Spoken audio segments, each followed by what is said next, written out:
लेकिन ये क्या कहने में जितना आसान है, होने में क्या उतना ही मुश्किल नहीं है?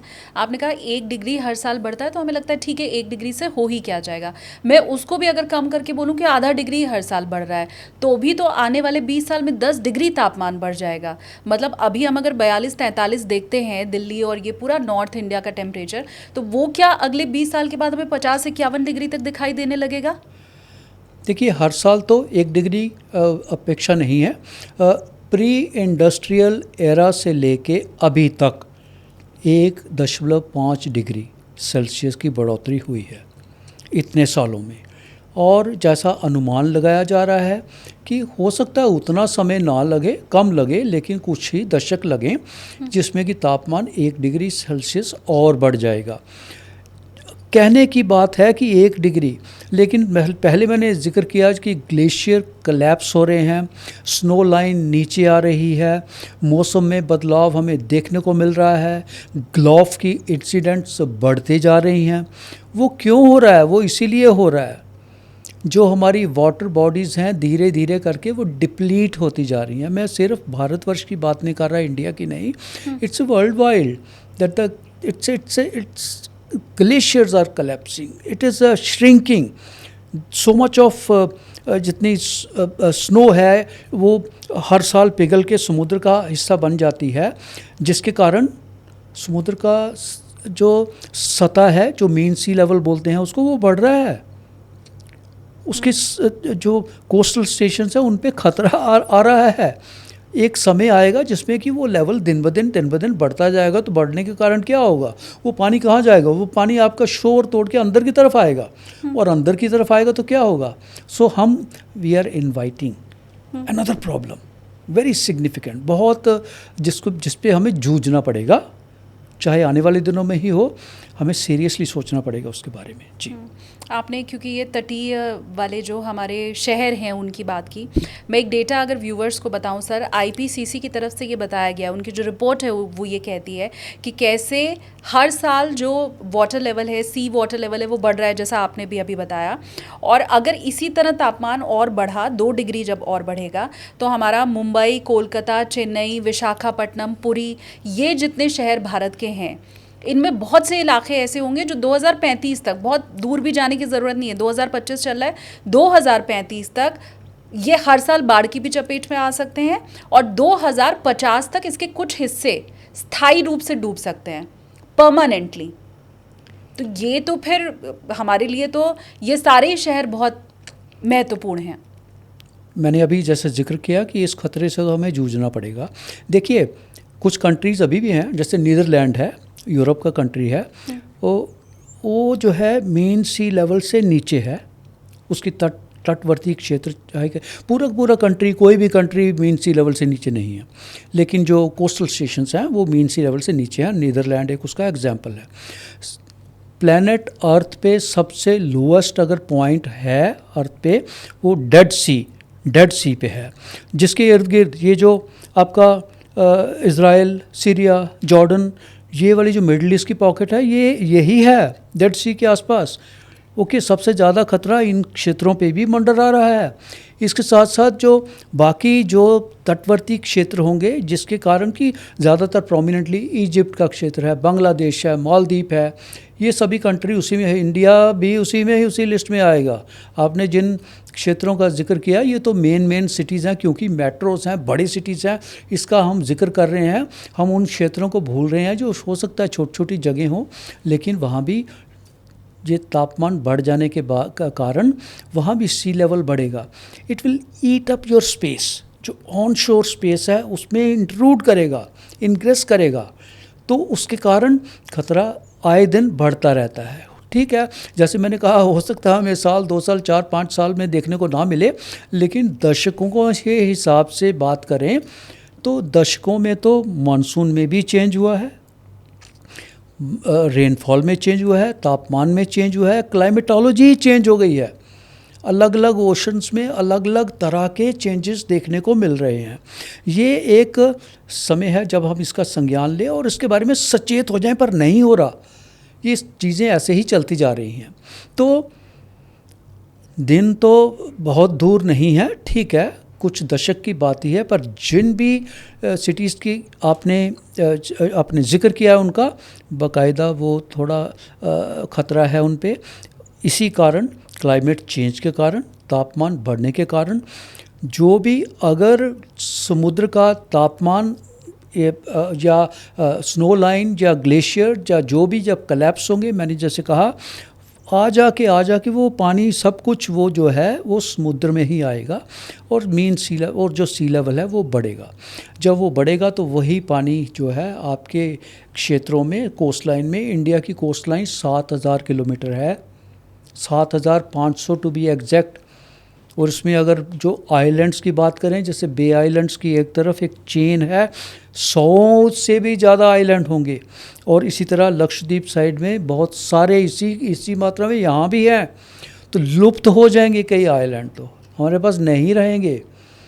ख़तरा तो बहुत हाई स्केल का है, मंडरा रहा है, विजिबल भी है, जानकारी भी है, लेकिन समय रहते हम अगर नहीं कुछ कर पाए तो हमें उससे जूझना पड़ेगा। एक रियलिटी है। अब उसके बारे में क्या है, ऐसा नहीं है किसी एक कंट्री का या किसी एक सेक्शन की जिम्मेवारी है कि उसमें थोड़ा सुधार लाया जाए या उसको कैसे टैकल किया जाए। वर्ल्ड वाइड प्रॉब्लम है, इसलिए सबको इकट्ठे जूझना पड़ेगा। पर वो काम नहीं हो रहा है। बहुत ज़्यादा फंडिंग की ज़रूरत है क्लाइमेट चेंज को, ग्लोबल वार्मिंग को कंट्रोल में लाने के लिए। पैसे के बिना तो नहीं कुछ भी होता, पैसा तो लगेगा। अब कुछ मजबूरी ये है कि जो ग्लोबल साउथ वाले कंट्रीज़ हैं या डेवलपिंग कंट्रीज़ हैं, थर्ड वर्ल्ड कंट्रीज़ हैं, इतने रिसोर्सफुल नहीं हैं, मुश्किल है उनके लिए। तो जो डेवलप्ड कंट्रीज़ हैं, हाँ रिच कंट्रीज़ हैं, उनको आगे आना चाहिए, करना चाहिए। फंडिंग के लिए वो है। यूएस तो पहले ही ये pulled out from the climate change aspects, जबकि किया धरा उनका ही सबसे ज़्यादा है। तो पर अब कुछ किसी को नहीं, कुछ रिस्पॉन्सिबिलिटी पिन करना कि भाई किसकी कितनी है, उससे जिसने किया है वो तो दूर दूर भाग रहे हैं, वो तो पीछा छुड़ाना चाहते हैं कि भाई जो है सो है। हाँ।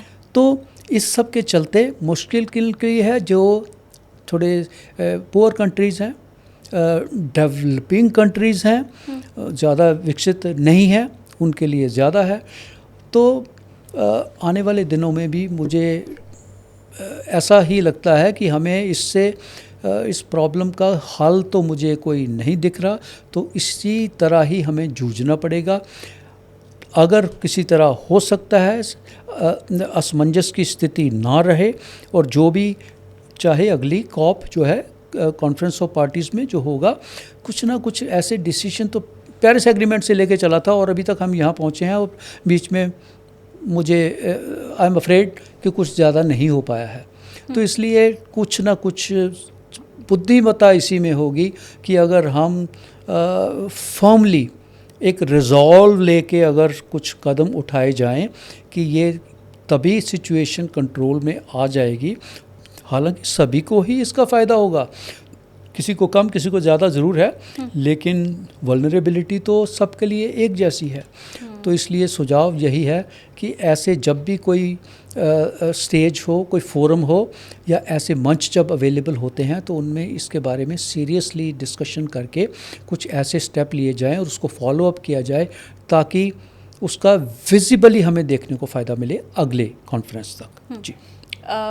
हम जब कोई आर्टिकल पढ़ते हैं या कोई वीडियो अचानक से यूट्यूब व्हाट्सएप पर आ जाता है, तो वो कितनी सही जानकारी है वो हमें मालूम नहीं होता है। लेकिन जब हमारे साथ कोई एक्सपर्ट हैं और वो भी उन बातों पर मुहर लगा रहे हैं, तो वो बातें पुख्ता हो जाती हैं। जैसे अभी सर आपने कहा, मैंने तो सिर्फ ये पढ़ा ही था कि हमारे जो कोस्टल एरिया हैं वो कैसे वहाँ पर ख़तरा है, या 2050 तक ये जो बड़े शहर हैं हमारा चेन्नई, मुंबई, कोलकाता, इनमें भी बहुत से हिस्से डूब जाएंगे। अब आपने बाकायदा उसके ऊपर मुहर लगा दी है और ये बता दिया है कि कैसे हमारा कोस्टल एरिया बहुत बड़ा है। तो मैं विश्व की तो खैर बहुत बड़ी बात हो जाएगी, हम तो फिलहाल अपनी ही बात यहाँ पर कर सकते हैं। मुझे आप एक चीज़ और बताइए सर, आपने कहा कि बहुत बड़े कदम उठाए जाने की ज़रूरत है, लेकिन बड़े कदम उठाए जा नहीं रहे हैं। अब सरकारें क्या करती हैं उसमें तो हमारा कोई बस है नहीं, लेकिन मेरा वो व्यूवर जो आपको इस वक्त देख रहा है, एक आम आदमी जिनके लिए आपने शुरू में भी मैसेज दिया कि भैया सतर्क रहो, पहाड़ी जगहों पर जाने की बहुत ज़रूरत नहीं है। तो हम अपनी भी सुरक्षा के लिए, देश के लिए भी, ग्लोबल वार्मिंग के लिए भी एक आम आदमी भी कुछ कर सकता है क्या? हम तो एक एसी और एक गाड़ी वाले हैं सर, ज़्यादातर लोग। आम आदमी केवल एक समूह बना के, ग्रुप बना के केवल एक प्रेशराइज ज़रूर कर सकता है, लेकिन जैसे मैंने कहा कि ये किसी एक देश का मामला नहीं है, collective effort has to be there. तो आम आदमी के बस का सिर्फ ये है कि जो हमारा रहन सहन है, जो हमारा स्टाइल है, लिविंग स्टाइल है, उसको हम थोड़ा बदल ज़रूर सकते हैं। जो भी कारण बनते हैं इन सब के जिसके कारण तापमान बढ़ता है, वो तो हम थोड़ा बहुत कंट्रोल ज़रूर कर सकते हैं। एक आम आदमी भी जो व्हीकल है, चाहे वो 4 व्हीलर ना हो गए, 2 व्हीलर तो चलाता है। बहुत सारी संख्या है, पैदल जाने वाले या साइकिल वालों की संख्या तो अब है ही नहीं, अब तो देखने को भी नहीं मिलते हैं। तो उनका योगदान भी तो हो सकता है इनमें कि पब्लिक ट्रांसपोर्ट का हम यूज़ करें और कम से कम एमिशन हो। कहना आसान है, करना बड़ा मुश्किल है, पर ऐसा होता नहीं है। तो आपने पूछा कि योगदान क्या हो सकता है। योगदान, छोटा छोटा योगदान भी मायने रखेगा। अगर हम किसी तरह ही ये कार्बन जो फुटप्रिंट्स हैं उनकी मात्रा कम कर सकें, और वो कम तभी होगी जब हम अपनी एमिशंस को है, चाहे वो व्हीकुलर एमिशन है या किसी भी तरह की जो है, उसमें थोड़ा हम काबू पा सकें, कम कर सकें। वही रीज़न है। तो आम आदमी इतना तो ज़रूर कर सकता है कि उसका संज्ञान ले। ऐसा हम सोचिए हमारा तो बहुत ही इनसिग्निफिकेंट सा है, इससे क्या फ़र्क पड़ेगा। छोटे छोटी चीज़ों से ही फ़र्क पड़ेगा। छोटी छोटी चीज़ें मिल के अगर कोशिश करेंगी तो वो भी ज़रूर कुछ ना कुछ फेरबदल देखने को मिलेगा। अगर मैं जो मौसम विभाग की चेतावनी है बारिश को लेकर के इस साल की, कि सामान्य से ज़्यादा बारिश होगी, जितना मैंने पढ़ा है शायद 106% के आसपास कुछ बताया गया है, आप उसको ठीक करेंगे। तो मैं अगर इसे किसानों के लिहाज से भी समझना चाहूँ तो क्या उनके लिए ये बुरी खबर है, सामान्य से ज़्यादा बारिश? नहीं, मैं बुरी खबर नहीं कहूँगा। देखिए, स्काईमेट ने हमने अपना पूर्वानुमान दिया है 103% का। एक आंकड़ा है लॉन्ग पीरियड एवरेज का, 50 साल की आंकड़े लेके उसके बेस पे एक आंकड़ा बनाया जाता है कि मानसून में कितनी वर्षा होती है, और वो आंकड़े हर 10 साल बाद बदल सकते हैं, क्योंकि पहले 10 साल निकाल दो, अगले 10 साल के आंकड़े और डाल देंगे तो एक फ्रेश हमें डाटा मिलना शुरू हो जाएगा।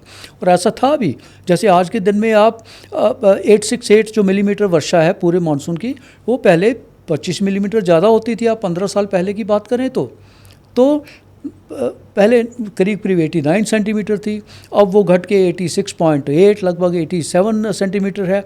तो उसमें बदलाव आ रहा है। तो देखिए, वो बदलाव किस लिए है? वही तो चेंज है मानसून का, वही है। सब कुछ बदल रहा है, आंकड़े बदल रहे हैं, पैटर्न उसका बदल रहा है। लेकिन जो इस बार का मानसून है, जल्दी आने का मानसून जो है, किसानों के लिए अच्छी खबर है। वो इसलिए, हमारे देश में मानसून पूरा कवर करने के लिए 1 महीने से ज़्यादा समय लगता है। 1 जून को अगर केरल में आता है तो बॉर्डर पोस्ट जो राजस्थान की हैं, बीकानेर, फलौदी, जैसलमेर, बाड़मेर, वहाँ पहुँचते पहुँचते सामान्य तिथि 8 जुलाई है। तो 38 डेज़, 38 दिन लग गए उसको। तो इसी तरह, हालांकि उसमें फेरबदल होता है, कभी थोड़ा जल्दी भी पहुँच जाता है, कम समय लगता है, और कभी उससे भी ज़्यादा भी लग सकता है। तो कहने का मतलब है, इतना लंबा समय लगता है उसको कवर करने में। तो इसलिए हमारे देश का किसान क्या करता है, हर भाग का जो किसान है वो उसको करीब करीब अंदाज़ होता है कि मानसून कब आएगा। वो अपना खेत उस पॉइंट ऑफ व्यू से तैयार करता है। बुआई जिसको बोलते हैं, अभी खरीफ फसल की बुआई। नुकसान आपने बोला वो इसलिए नहीं है कि जो रबी की फसल है वो कट चुकी है, वो कट के बाज़ार में भी, मार्केट में भी आ गई है। तो हमारी कोई स्टैंडिंग क्रॉप्स कोई ऐसी नहीं है जिनको नुकसान होने वाला है। कुछ क्षेत्रों में होता है जो क्रॉप साइकिल चेंज करते हैं, उनमें शायद हो सकता है किसी किसी जगह कुछ कोई फसल हो, लेकिन अदरवाइज ब्रॉडली जो रबी क्रॉप्स हैं वो तो तैयार होके, कट के, मार्केट में आके सब कुछ उसका करीब करीब फाइनल हो गया। अब खरीफ सीज़न है, खरीफ सीज़न का इसकी बुआई ही अभी आज के दिनों में या जून के महीने में तो एक्सटेंसिव और जुलाई तक चलती है। वो इसलिए, जैसे मैंने बताया, मानसून की शुरुआत जैसे ही होती है तो किसान यही कोशिश करता है कि वो अपने खेत को तैयार कर ले। बुआई कर दे, ताकि उसकी बुआई करने के कुछ दिनों के अंदर ही मानसून की कोई बौछार देखने को मिले और उसके खेत में पानी मिल जाए। क्योंकि मानसूनी वर्षा जो कुदरती जो बारिश है, उससे तो किसान का खर्चा बहुत बचता है। आर्टिफिशियल मीन्स से अगर उसने अपने खेत में पानी देना है, सिंचाई करनी है, it comes with some cost, पैसे लगेंगे उसका खर्चा होगा, काफ़ी खर्चा ज़्यादा होगा। तो अगर मानसून के साथ वो अपने खेत की बुआई प्लान करता है, और आजकल तो पूर्वानुमान अवेलेबल है, फोरकास्ट अवेलेबल है, करीब करीब थोड़ा बहुत फेरबदल ज़रूर हो जाता है, लेकिन इतना तो अंदाज़ है कि किसी क्षेत्र में कब कब मानसून आएगा, कब वर्षा होगी, इतना तो है। तो किसान उसके हिसाब से अपना खेत तैयार करेगा। केरल, कर्नाटक की बात करें, तमिलनाडु की, तो शुरुआती दिनों में ही, क्योंकि पता है 1 जून के आसपास आएगा, तो वो पहले ही तैयार करेगा। पंजाब में करना है, अगर मानसून की वर्षा पे करना है, पंजाब, हरियाणा, दिल्ली समेत जून एंड में मानसून आता है, तो वो थोड़ा उसको डिले कर लेगा। पश्चिमी राजस्थान की तरफ जाएंगे तो वो पहली सप्ताह है जुलाई का, तो उस लिए जल्दी बारिश आना तो एक अच्छा संकेत है। क्यों?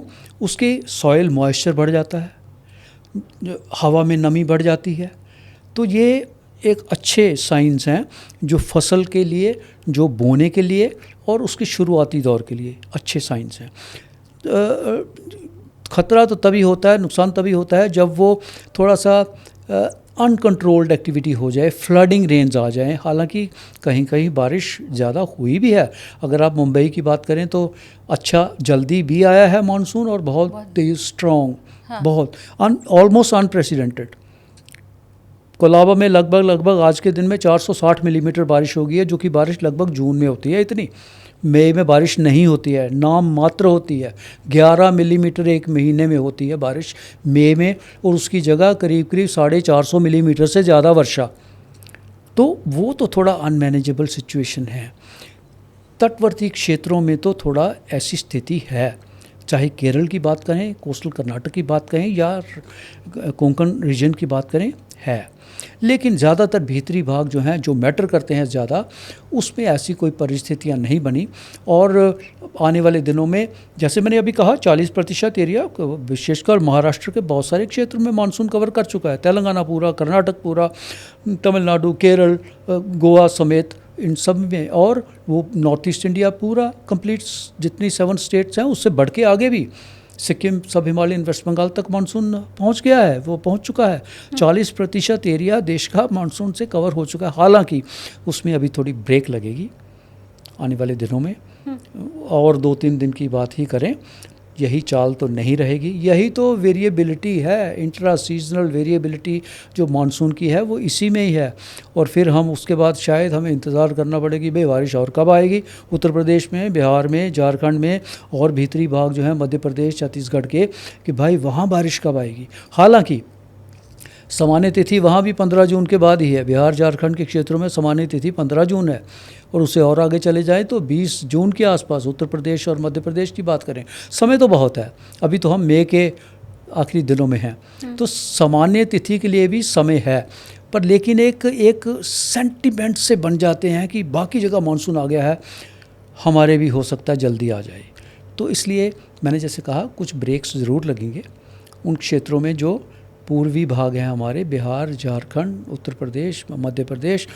हमें इसके लिए थोड़ा तैयार भी रहना चाहिए। मैं स्टॉल तो नहीं कहूँगा कि पिछली बार जैसे हुआ था मानसून, काफ़ी देर के लिए स्टॉल हो गया था, लेकिन कमज़ोर ज़रूर पड़ जाएगा, स्लगिश हो जाएगा। और जब एक सप्ताह से अगर ज़्यादा बारिश 10 दिन तक नहीं होती है, तभी हम कहते हैं कि स्टॉल हो गया। हाँ। तो अभी इतनी जल्दी कह पाना कि क्या परिस्थितियां बनेगी, कितनी देर तक मानसून कमज़ोर रहेगा, अभी इस वक्त तो कहना मुश्किल है। लेकिन इतना ज़रूर है कि कमज़ोर तो ज़रूर पड़ जाएगा, जितनी उसकी चाल थी अभी तक। अच्छी वर्षा, भारी वर्षा हुई है बहुत सारे क्षेत्रों में, उसके कारण भी थे। बंगाल की खाड़ी में भी सिस्टम बना है, जो डिप्रेशन था, इस साइड में कोंकण तट पे भी एक डिप्रेशन था, वो दोनों अब करीब करीब ख़त्म हो गए हैं। नॉर्थ ईस्ट इंडिया वाला भी अभी ख़त्म हो जाएगा, कल तक वो भी सामान्य परिस्थिति बन जाएगी, और उसके बाद मानसून में थोड़ा ब्रेक लगेगी। वो ब्रेक विशफुली बहुत लंबी ना चले, क्योंकि किसान चिंतित हो जाता है जब परिस्थितियां कंट्रोल से बाहर हो जाती है और अनड्यू डिले होता है, तो उसका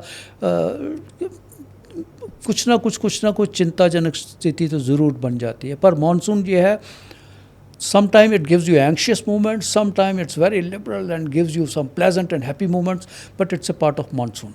ओके ऐसा ही इस बार भी देखने को मिलेगा और होपफुली विशफुली उन क्षेत्रों में भी बिना ज़्यादा देरी के मानसून आए, ऐसा हमारी भी इच्छा है। ख़ास करके सर ने अब जो किसानों के लिए सलाह दी है, या मुझे लगता है ये वाला जो सवाल का जवाब आपने दिया है वो हमारे किसान भाइयों के लिए बड़ा फ़ायदेमंद हो सकता है। तो किसी आप ऐसे शख्स को जानते हैं जिसका खेती से जुड़ाव है, तो प्लीज़ आप उन तक ये वीडियो पहुंचाइए, शेयर कीजिए, लाइक कीजिए, ताकि किसानों के लिए भी आज का ये जो पॉडकास्ट है वो इम्पॉर्टेंट हो, हेल्पफुल हो, उन्हें भी इससे मदद मिल पाए।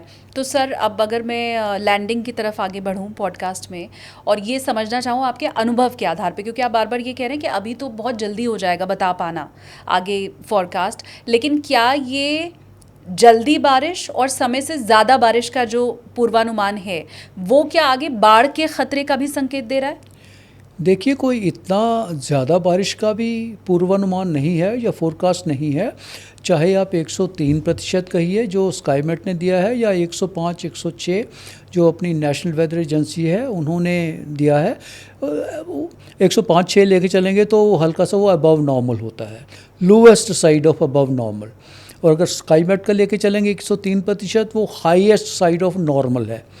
तो कोई इतना ज़्यादा फ़र्क नहीं है और कोई इतना ज़्यादा भी नहीं है वर्षा कि जिसके कारण हमें चिंता का विषय बन जाए कि जैसे जैसे आगे बढ़ेगा सीज़न तो किसानों के लिए मुश्किल हो जाएगी, फ्लडिंग सिचुएशन हो जाएगी, कहीं कहीं बाढ़ का ख़तरा बन जाएगा। देखिए, मानसून का सीज़न जो है 4 महीने तो हम लेके चलते हैं, जून से सितंबर। शुरुआत जैसे इस बार ही हुआ, वैसे तो हमारे जो बे आइलैंड से 15 मई से शुरुआत हो गई थी और इस बार वैसे ही पहले शुरुआत है। मानसून की शुरुआत आजकल ज़्यादा देखने जल्दी आने में और लेट एग्जिट करने में एक पैटर्न ये भी है। वैसे नॉर्मली पूरे देश से 15 अक्टूबर के आसपास मानसून वापस चला जाता है। कहने का मतलब है कुल मिला के कहें तो 5 महीने का, 4 महीने का ना लेके 5 महीने का समय रहता है, लेकिन इतना लंबा समय है।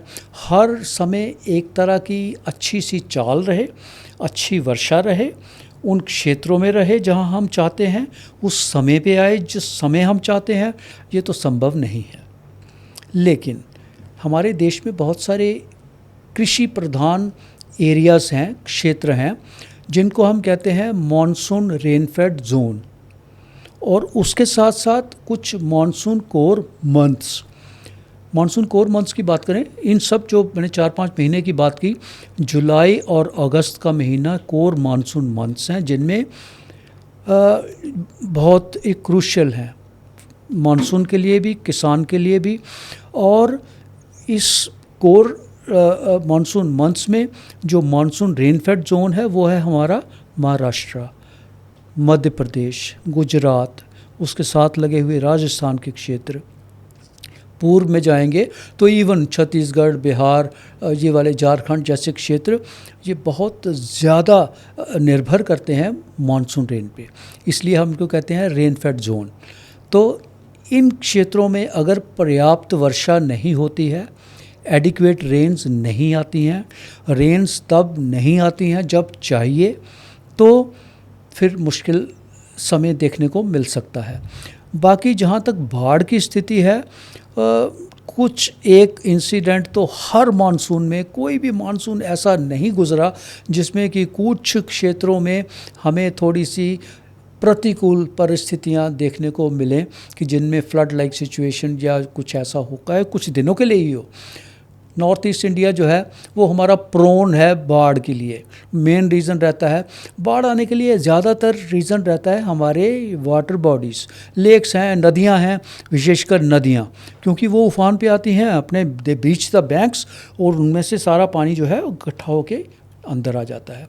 आल्सो जो हमारे अलग अलग जो रिसोर्सेज हैं, डैम्स हैं, रिजर्वायर्स हैं, जब वो भर जाते हैं अपनी सीमा तक, तो जब अधिक बारिश होती है तो आपने देखा होगा कोई गेट खोलने पड़ते हैं उसको रिलीज़ करने के लिए, नहीं तो वो कोलैप्स हो जाएगा। तो अलग अलग क्षेत्रों में अलग अलग डैम्स हैं, रिजर्वायर्स हैं, अगर वो एक सीमा से ऊपर उसका लेवल चला जाता है तो फिर तो आपको पानी छोड़ना पड़ेगा। तो वो पानी छोड़ने से चाहे वर्षा हो रही है या नहीं हो रही है, उसी पानी से ही फ्लड लाइक सिचुएशन और डैमेजिंग सिचुएशन ज़रूर पैदा हो सकती है। तो मानसून सीज़न अभी तक तो ऐसा कोई भी नहीं गुजरा है कि जिसमें कोई एक आध एपिसोड भी ऐसा ना मिले। ज़रूर, और ऐसे भी इस बार भी संभावना ज़रूर रहेगी, पर पिन पॉइंट करना इस वक्त कि कौन से क्षेत्र ज़्यादा वल्नरेबल रहेंगे वो कहना थोड़ा सा जल्दी होगी और संभव है भी नहीं। हालांकि ज़्यादा प्रोन पॉकेट्स जो हैं वो वही है नॉर्थ ईस्ट इंडिया, जिसमें ब्रह्मपुत्रा के कारण एक ख़तरा हमेशा बना रहता है। और दूसरा जो ये जो क्षेत्र है अपना गुजरात का क्षेत्र है, दक्षिणी गुजरात का, और उसके साथ लगे जो मध्यवर्ती गुजरात का क्षेत्र, सौराष्ट्र का क्षेत्र, इनमें ख़तरा बना रहता है। और पश्चिमी तट तो सबसे ज़्यादा वर्षा होती ही है, लेकिन वहाँ पे खेती बाड़ी का ज़्यादा कुछ it's not a core pocket for crops and agriculture. Otherwise सबसे हैवी रेन्स का जो पॉकेट है वो कोस्टल कर्नाटका है, जो मैंगलोर का क्षेत्र है। उससे आगे जाएं तो इवन गोवा आल्सो, उससे कम जाएं तो केरल पे जून के शुरुआत में भी सबसे ज़्यादा भारी वर्षा पहले 2 महीनों में ही हो जाती है। इसी तरह कोंकण रीजन, मुंबई की बात करें सबसे ज़्यादा जुलाई का महीना होता है, पर 4 महीने, और जो वर्षा होती है वहाँ केवल 4 महीनों में ही होती है, उसके बाद कुछ भी नहीं होता है। अनलाइक इस बार जो हुआ वो थोड़ा अनप्रेसिडेंटेड है, नहीं तो बम्बई में केवल जून से लेके सितंबर तक और रिट्रीटिंग मानसून अक्टूबर तक कुछ बारिश देता है, उसके बाद वहाँ कुछ नहीं होता है। मिड अक्टूबर के बाद से नवंबर दिसंबर से लेके Jan to April, even half of May, nothing happens. But then the nature sometime it defies which has defied this time. And obviously बहुत भारी वर्षा हुई है, बहुत ज़्यादा वर्षा हुई है, बहुत सारे क्षेत्रों में हुई है, अनप्रेसिडेंटेड हुई है। लेकिन जैसे मैंने कहा, इस बार जो अबव नॉर्मल रेन या नॉर्मल जैसा हमने स्काईमेट ने दिया है, कोई चिंता का विषय नहीं है। एक आध बार ज़रूर जो डिप्रेशंस वगैरह कई बारी जो कारण बनते हैं वर्षा का अलग अलग भागों में, कभी कभी वो अंदर लैंड में आने के बाद थोड़े स्टॉल हो जाते हैं। हमारा देश एक ऐसा देश है, मल्टीपल वेदर सिस्टम है, ये नहीं है एक ही सिस्टम आएगा और उसी के साथ चलता रहेगा मौसम। जैसे मैंने कहा, उत्तर भारत में पश्चिमी विक्षोभ या ट्रफ वो चलते रहते हैं, मध्यवर्ती भागों में बंगाल की खाड़ी में, अरब सागर में कुछ डिप्रेशन बनते रहते हैं। देश के दक्षिणी भागों में कहें तो और सारी वेव्स व ट्रफ वगैरह चलती रहती हैं। तो कभी कभी आपस में इंटरेक्शन के कारण एक कुछ दिनों के लिए फ्लड लाइक सिचुएशन ज़रूर बनती है, और इस बार भी होगी। ज़्यादातर जो वल्नरेबल एरियाज़ हैं उसकी बात मैं जैसे कहा नॉर्थ ईस्ट इंडिया रहेगा, और उसके साथ साथ जो गुजरात के क्षेत्र और साथ में लगे हुए सटे हुए जो महाराष्ट्र का, मध्य प्रदेश का क्षेत्र है, उसमें उसका खतरा रहेगा। और इस बार अनुमान के अनुसार जो जनरली ड्राउट प्रोन एरियाज़ रहते हैं महाराष्ट्र के, चाहे मराठवाड़ा की बात करें, विदर्भ की बात करें, इस बार कुल मिला के मानसून में उन क्षेत्रों में, विशेषकर महाराष्ट्र के जो क्षेत्र हैं, अच्छी वर्षा और भारी वर्षा देखने को मिलेगी, और विशेषकर जो कोर मानसून मंथ्स होते हैं उनमें। तो इसलिए उसमें थोड़ी कुछ कई बार परिस्थितियां ज़रूर ऐसी बनेगी जिसमें किसान थोड़ा चिंताजनक ज़रूर स्थिति में आ जाएगा, क्योंकि ज़रूरत से ज़्यादा वर्षा तो कभी भी हो जाए, कब भी हो जाए, वो हानिकारक है। तो कर तो नहीं सकते कुछ, कुदरत से तो नहीं पंगा ले सकते या उसको बदल तो नहीं सकते हम, लेकिन सावधानी ज़रूर बरत सकते हैं कुछ मायनों में, क्योंकि फोरकास्ट अवेलेबल रहेगा, प्रेडिक्शन अवेलेबल रहेगी। रिलाई करिए, अच्छी प्रेडिक्शन होगी, रिलायबल होगी, और उन मापदंडों के चलते अगर हम कुछ स्टेप्स ले सकते हैं तो उस ज़रूर इनिशिएट करने चाहिए। और एग्ज़ाम्पल के तौर पे, जैसे अगर कोई किसान जब अगर वर्षा कुछ दिनों नहीं होती है तो वो सिंचाई करता है, चाहे इरिगेशन जो आर्टिफिशियल रिसोर्सेज हैं, नहरों से, डैम से, जो कैनाल्स वगैरह जो लोकलाइज एरिया में है उनसे करता है। लेकिन अगर अनुमान है कि अगले 3-4 दिन में एक अच्छी वर्षा आने वाली है तो हम उसको अवॉइड कर सकते हैं, खर्चा भी बच जाएगा और वो ज़मीन जो है ओवर सैचुरेटेड नहीं होगी, पानी को जब आएगा भी तो उसको एब्जॉर्ब कर सकेगी। खतरा तभी बनता है जब लगातार बारिश हो और कुछ दिनों के लिए हो, क्योंकि ग्राउंड गेट्स सैचुरेटेड, वो पानी जाता नहीं है, कहाँ जाएगा, इसलिए उसके कारण खतरा ज़्यादा होता है। तो उस स्थिति को, फोरकास्ट को ध्यान में रखते हुए अगर हम संभवतः कुछ स्टेप्स लें तो शायद स्थिति में कुछ ना कुछ हम सुधार भी ला सकते हैं और उसको कुछ हद तक बदल सकते हैं।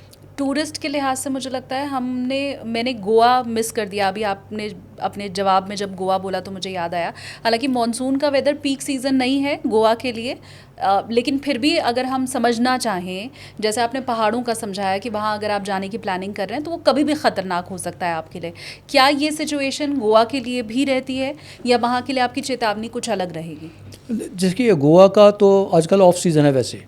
वो उसका सीज़न जनरली अक्टूबर एंड से नवंबर से शुरू होता है, दिसंबर जनवरी जो बेस्ट पीरियड होता है, क्योंकि सर्दी तो होती नहीं है वहाँ, ठीक है, और गर्मी भी उन दिनों लोएस्ट जो है वो उन्हीं दिनों में होती है, तो आइडियल तो जाने का समय वही रहता है। लेकिन इस बार हमारे, ये मेरा पर्सनल एक्सपीरियंस भी है और हमारे परिवार के लोग ही गोवा में गए हैं और यही सोच के प्लान किया था मई में कि मई में ऑफ सीज़न है, सब कुछ अवेलेबल रहता है, ईज़िली है, भीड़ भाड़ नहीं रहती है, गर्मी ज़रूर होती है। लेकिन इस बार अगर आपने पिछले 4-5 दिनों की बात करें, जब मुंबई में भारी वर्षा हो रही थी, पूरे कोंकण तट पे भारी वर्षा हुई, गोवा में बहुत भारी वर्षा हुई है, दैट इज़ अनसीजनल रेन्स। और इस बार मौसम वैसा नहीं है जैसा मई में जनरली होता है, there is a change there also. अब थोड़ी वर्षा धीरे धीरे कम हो रही है, लेकिन इतनी कम भी नहीं, और आने वाले दिनों में एक बार फिर से केरल और कर्नाटक समेत उनसे तो बारिश होगी। अनसीजनल इस बार जो रेन्स हैं गोवा में भी हुई हैं। आने वाले दिनों में हालांकि कोई ऐसा दिन बहुत कम ही बीतता है मानसून के दिनों में जब मुंबई में या गोवा में बारिश नहीं होती है, कुछ ना कुछ छिटपुट ही हो, हर दिन कुछ ना कुछ बारिश वहाँ होती है। और उसके बीच में जब कुछ स्पेल्स आएंगे, उनका पूर्वानुमान होता है कि कब भारी बारिश होने वाली है। मुंबई में भी, गोवा में भी कुछ घंटे या एक आध दिन आगे पीछे ज़रूर हो सकता है, लेकिन बाकायदा इसके बारे में सटीक जानकारी अवेलेबल हो जाती है कि कब आने वाला है। तो इसलिए हालांकि कौन से टूरिस्ट किस पॉइंट ऑफ व्यू से जा रहे हैं, कोई अगर पहाड़ों में जाके बर्फ़ देखना चाहता है तो वो तो दिसंबर में भी जाके देख सकता है, पर अगर सर्दी बहुत ज़्यादा है उन दिनों में हो सकता है हर एक के बस का ना हो उन दिनों में जाना। तो इसी तरह गोवा में भी अगर किसी ने बरसात के मौसम में बीच देखना है कि किस तरह का क्या सिचुएशन है, तो वो तो यही समय है जाने का, और बारिश में घूमना है तो फिर तो यही समय है जाने का। जैसे ही मानसून आ गया है गोवा में, अब तो लगातार वहाँ ऐसा ही मौसम बना रहेगा, तापमान ज़्यादा नहीं होंगे पर ह्यूमिडिटी बढ़ जाएगी। शाम का समय, देर शाम का समय, रात का समय प्लेजेंट रहेगा ब्रीज के कारण। दिन के समय अगर सूर्य निकल जाता है फिर तो गर्मी के कारण उमस बढ़ जाएगी, ह्यूमिडिटी बढ़ जाती है। तापमान चाहे 31, 32, 31-32 डिग्री ही हो, पर फिर भी सल्टरी कंडीशंस वो थोड़ा डिस्कम्फर्ट इंडेक्स को बढ़ा देती हैं, हीट इंडेक्स बढ़ जाएगा। ठीक है, तो आप किस लहजे में, किस पॉइंट ऑफ व्यू से, किस कारण से जाना चाहते हैं, क्या सीज़न देखना चाहते हैं। अगर आपने वर्षा देखनी है और उसमें समुद्र का नज़ारा अगर देखना है कोस्टल स्टेशन में, तो यही है। मैंने करीब करीब अपने जीवन मैंने करीब करीब ईस्ट कोस्ट, वेस्ट कोस्ट, सभी जितने हमारे स्टेशन हैं मैं उसमें रहा हूँ और मैं देखा हुआ हूँ, हर सीज़न देखे हुए हैं। ऐसा कोई सीज़न भारत में किसी भी टूरिस्ट स्पॉट पे नहीं है जब आपको वहाँ लोग ना मिले। संख्या में कमी या ज़्यादा ज़रूर हो सकती है किसी भी, चाहे पहाड़ों की बात करें, चाहे कोस्टल स्टेशन की बात करें, कहीं और पर्यटक स्थल हैं उनकी बात करें, लेकिन कोई भी समय ऐसा नहीं है कि जब आपको देखे कि अब तो कोई आ ही नहीं रहा। तो ऐसा ही गोवा के लिए भी है। तो गोवा का ऑफ सीज़न के चलते भी ये आजकल जाने का और मानसून के सीज़न के जाने का एक अलग ही एक्सपीरियंस होगा। एक आखिरी सवाल सर, क्लाइमेट चेंज आपके लिहाज से क्या है इंडिया को अगर ध्यान में रखते हुए मैं पूछूं तो, क्योंकि अभी आपने कहा कि आपके बचपन में जब आप स्कूल में थे तब के वेदर और अब के वेदर में बहुत फ़र्क है। इनफैक्ट ये मैं भी महसूस कर पाती हूँ कि जिस समय मैं स्कूल में थी तो मुझे याद है 3-3, 4-4 दिन तक रेनी डे हो जाता था और स्कूल बंद हो जाते थे और लगातार 3 से 4 दिन बारिश होती थी, जो अब किसी भी टियर 2, टियर 3 सिटी में, गाँव में हमें नहीं दिखाई देती है। पहले की जो ठंड थी और अब की जो ठंड है उसमें भी ज़मीन आसमान का अंतर आ चुका है। तो अगर मैं सिर्फ भारत के दृष्टिकोण में आपसे पूछूं कि क्लाइमेट चेंज आप कितना देख पा रहे हैं, पहली चीज़, और क्या ये अलार्मिंग सिचुएशन है? देखिए, क्लाइमेट चेंज तो जैसे मैंने पहले भी कहा, इट्स ए रियलिटी, वो तो है। और चीज़ें कुछ ना कुछ अब बदल भी गई हैं पहले से। चाहे आप लाइफस्टाइल कहिए, वो भी बदल गया है। हमारे सुविधा साधन जो पहले होते थे उसके मुकाबले में अभी बदलाव है।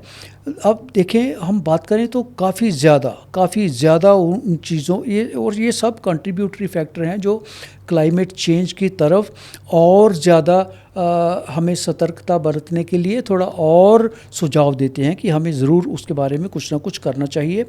देखिए, जो मौसम में बदलाव है हालांकि ऑन गोइंग प्रोसेस है, पर हमारे देखते देखते ही ये पिछले कुछ दशकों से कुछ बदलाव ज़रूर इस तरह से हुए हैं जिसका कई बारी तो मुश्किल हो जाता है कि क्या ऐसे ही चलता रहेगा या इसमें कुछ हमें सुधार देखने को मिलेगा। लेकिन इसमें हमें कोशिश यही करनी चाहिए, सब कुछ रिस्पॉन्सिबल जो है वो वार्मिंग की वजह से है। तापमान को किसी जगह किसी तरह से अगर हम कंट्रोल कर सकें, जो बढ़ते तापमान है उसको किसी तरह से कंट्रोल कर सकें, ह्यूमन इंड्यूस्ड क्लाइमेट चेंज, बार बार मैं इसी का ही जिक्र करता हूँ, उसको अगर हम किसी तरह कंट्रोल कर सकें या कम कर सकें तो मेरे ख्याल में तो स्थिति में सुधार ज़रूर हो सकता है। और बच्चों का जो लाइफस्टाइल उनका भी है, हालांकि दे गेट एक्लेमेटाइज आल्सो, जो जिसकी बात हम कर रहे हैं उन्होंने वो समय देखा नहीं है कि कैसे होता था, तो अप्रिशिएट करना किसी सिचुएशन को, possibly it is best appreciated when you experience it physically. तो हमने वो किया हुआ है, हमारे बच्चों ने शायद वो समय देखा नहीं है, इसलिए उतना you can not appreciate the situation as such. पर ज़रूरी इतना है कि हम आने वाले दिनों में इसके बारे में जानकार रहें और इसके बारे में सतर्क रहें, सतर्कता बरतें। पिछले 10 साल अगर हम लें, सबसे गर्म अगर अभी के आंकड़ों में है तो पिछले 10 साल ही हैं। भारतवर्ष की बात करें तो जो हम सितंबर के महीने से शुरू हुए थे, हर महीना पिछले महीने से गर्म रहा है पिछले सालों की तुलना में। कहने का मतलब है कोई अंत नहीं है कि और कोई प्रमाण नहीं चाहिए ये दिखाने के लिए कि क्लाइमेट चेंज तो है, और उसके कारण जो गतिविधियां हैं या जो रिस्पॉन्सिबिलिटी क्या है, क्यों हो रहा है, उसकी जानकारी होते हुए भी हम शायद उसके बारे में कुछ नहीं कर पा रहे हैं। कंक्रीट जंगल है हमारे चारों तरफ, इंफ्रास्ट्रक्चर इतना है, अगर जितनी गर्मी ज़्यादा है, बाहर तापमान अगर जितना ज़्यादा है, उतना ही जो एयर कंडीशनर जब आप चलाएंगे उसमें जो गर्म हवा उसकी और ऐड होगी, जो हीट आइलैंड की बात करते हैं उसकी वजह से ही है। कुछ तो कंक्रीट होने की वजह से, कुछ ग्रीनरी कम होने की वजह से, कुछ वाटर बॉडीज डिप्लीट होने की वजह से, और कुछ उसके साथ साथ जो हम मेजर्स अपने लाइफस्टाइल में ऐड किए हैं जो सुविधा के लिए, अपने आराम के लिए, वो भी उसमें थोड़ा बढ़ोतरी ज़रूर कर रहे हैं। और इस सब के चलते हम सबको अगर एक प्रयास करें कि छोटी सी कंट्रीब्यूशन भी उसमें कुछ ना कुछ सुधार ज़रूर ला सकती है। ऐसा हो पाए, पता नहीं संभव होगा या नहीं होगा, हो पाए तो यही सबसे बेहतर है। उम्मीद मैं भी यही कर रही हूँ सर कि कम से कम आज के इस पॉडकास्ट के बाद एक छोटी सी भी तब्दीली अगर लोगों के अंदर आ जाए जो इसे देख रहे हैं, तो वो हमारे लिए शायद बहुत बड़ी उपलब्धि होगी। इस पॉडकास्ट से आपने अगर कुछ सीखा है, आप कुछ समझ पाए हैं, तो प्लीज़ वो कमेंट सेक्शन में ज़रूर लिखिए। और ये वो पॉडकास्ट है जो लोगों तक पहुँचना ज़रूरी है। आप ये जानते हैं मैं ये बातें अपने हर पॉडकास्ट में नहीं कहती हूँ, लेकिन एंटरटेनमेंट से हट के, बाकी जानकारी से हट के, ये वो विषय है जिसकी ज़रूरत बहुत ज़्यादा है समझने की लोगों को, और अब भी इस पर बहुत कम बात हो रही है। ज़रूरत के लिहाज से इस पर वीडियो भी बहुत कम बन रहे हैं, इस पर पॉडकास्ट भी बहुत कम हो रहे हैं, इसे लोग शेयर भी बहुत कम कर रहे हैं, और जानते हुए भी अमल बहुत कम कर रहे हैं। तो वो आगे ना हो सके, इसके लिए सचेत होने की ज़रूरत है। कमेंट सेक्शन में आपने जो भी आज के पॉडकास्ट से सीखा है, सर ने जो आसान भाषा में समझाया, आप समझ पाए हैं, वो प्लीज़ आप लिखिए। इस वीडियो को, पॉडकास्ट को ज़्यादा से ज़्यादा शेयर कीजिए, लाइक कीजिए, ये जानते हुए कि ये रिक्वेस्ट मैं अपने हर पॉडकास्ट में आपसे नहीं करती हूँ। लेकिन अगर अब भी नहीं चेते तो शायद बहुत देर हो जाएगी, और फिर जब हम चेतेंगे तब हाथ से सब कुछ निकल चुका होगा। तो वह स्थिति ना आए, इसके लिए अभी सचेत होने की ज़रूरत है। इस वीडियो को आप ज़्यादा से ज़्यादा शेयर कीजिए, कॉमेंट कीजिए और लाइक कीजिए। Thank you so much sir, आपने इतना समय निकाला और बहुत आसान तरीके से जो हमारी समझ में आ पाए वैसे बातों को समझाया। Thank you so much sir. धन्यवाद Shalini, I enjoyed really this podcast. Thank you sir.